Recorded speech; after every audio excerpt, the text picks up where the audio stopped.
Today we're going to learn how to use a smartphone, and I'm holding an iPhone with me.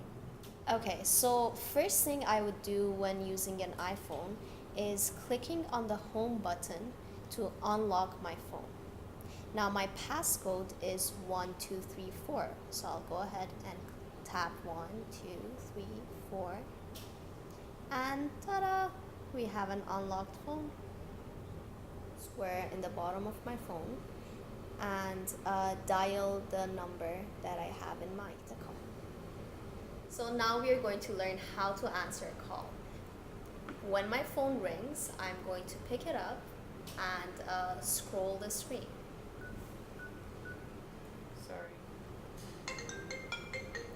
Here I will slide and answer. Hello?